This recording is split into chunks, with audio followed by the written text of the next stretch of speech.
Sebelum kita lanjutkan kembali perbincangan bersama dengan Bapak Coke Arta Ardana Sukawati, Wakil Gubernur Bali. Saat ini akan saya sampaikan terlebih dahulu sejumlah infografik untuk Anda. Yang pertama, seperti yang bisa Anda saksikan di layar televisi Anda, ini adalah jumlah kunjungan wisatawan mancanegara ke Bali per Agustus 2021.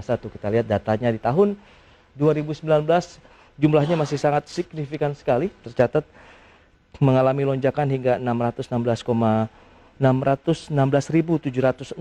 jumlah wisatawan ini yang berkunjung di Bali di tahun 2019. Sementara di tahun 2020 kemudian 2021 mengalami penurunan karena kita tahu ada penerapan dari PPKM yang diberlakukan oleh pemerintah dan juga melarang banyak sekali aktivitas pergerakan warga di Pulau Jawa dan Bali. Dan selanjutnya kita akan lihat dari sisi persyaratan negara asal. Wisatawan mancanegara yang ingin berkunjung ke Indonesia itu apa saja?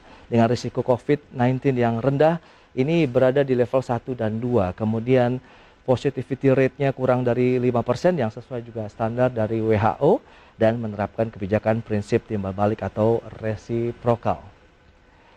Dan lanjut kita akan lihat ini adalah 19 negara yang diizinkan untuk masuk ke Bali. Apa saja? Ada Saudi Arabia, United Arab Emirates, kemudian Selandia Baru, Kuwait, Bahrain, Qatar, China, India, Jepang, Korea Selatan. Kemudian juga slide berikutnya ada Liechtenstein, kemudian Italia, Prancis, Swedia, Polandia, Hungaria, Portugal, Spanyol, dan Norwegia. Ada 19 negara yang boleh masuk ke Bali. Dan kita akan lanjutkan kembali perbincangan bersama dengan Bapak Coke Arta Ardana Sukawati. Ya, Pak Co, berdasarkan data yang sudah disampaikan ini, jumlah kunjungan wisatawannya memang drastis sekali begitu ya penurunannya. Dan ini sejauh mana dampaknya juga terhadap pendapatan asli daerah, Pak? Ya, memang kalau kita melihat data kedatangan wisatawan di tahun 2019 khususnya, itu kan sudah 6,3 juta lebih ya. Yes. Kita sebenarnya menargetkan di tahun 2020 sekitar 7 juta sesuai dengan target nasional juga. Baik. Nah, sebenarnya kami sangat optimis kalau kita melihat kondisi 2018 dan 2019, ini sangat optimis. Teman-teman para pelaku wisata ini sudah berusaha mengembangkan usahanya, memperbaiki unit-unit usahanya. Ini sudah dilakukan di tahun 2019 akhir untuk menyambut 2020. Tapi kenyataannya di 2020 kan hanya Januari yang normal, Februari sudah mulai dengan penutupan Cina tanggal 5 Februari, jadi sudah mulai menurun.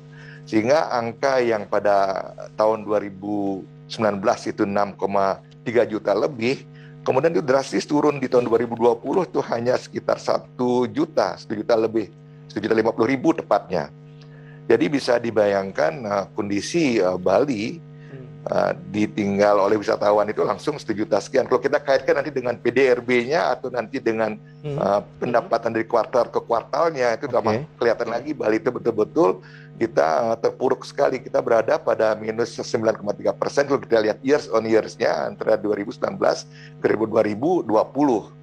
Kalau dihitung secara lebih cermat lagi berdasarkan atas kemampuan daya beli wisatawan di Bali, expenditure-nya itu per bulannya Bali kehilangan pendapatannya kira-kira sekitar 9,7 triliun per bulannya. Ini sangat besar sekali dampaknya terhadap ekonomi Bali secara keseluruhan yang selama ini memang lokomotif utamanya ada di pariwisata gitu. Oke. Nah, menyikapi kondisi seperti sini, lantas strategi apa nih dengan melihat tadi ada 19 negara saja sementara ini yang baru diizinkan. Anda melihat ini akan bisa mengangkat lagi, Pak, untuk industri pariwisata dan ekonomi Bali? Ya, kami yakin bahwa dengan dibukanya, walaupun ya dari 19 negara yang dibuka ini berapa negara-negara potensial belum dibuka, antara lain Australia belum dibuka, betul. Kemudian Singapura juga belum dibuka ya, padahal selama ini Singapura di hub untuk Eropa dan lain sebagainya ini belum dibuka. Tapi kami percaya dengan dibuka 19 ini kemudian kami akan lanjutkan dengan kondisi tentunya pertimbangan di negara-negara yang bersangkutan bisa dibuka lagi dengan yang lain-lainnya. Kami percaya optimis ekonomi Bali akan menggeliat. Kita bisa melihat jadi pada waktu kuartal 2, kuartal 3 tahun lalu kami hanya membuka keran sedikit untuk wisatawan domestik. Pertumbuhan ekonomi yang terjadi di antara kuartal 2 dan kuartal 3 tahun 2020 sudah tumbuh di 1,6%. Jadi sangat signifikan sekali pengaruh pariwisata terhadap perekonomian Bali ini.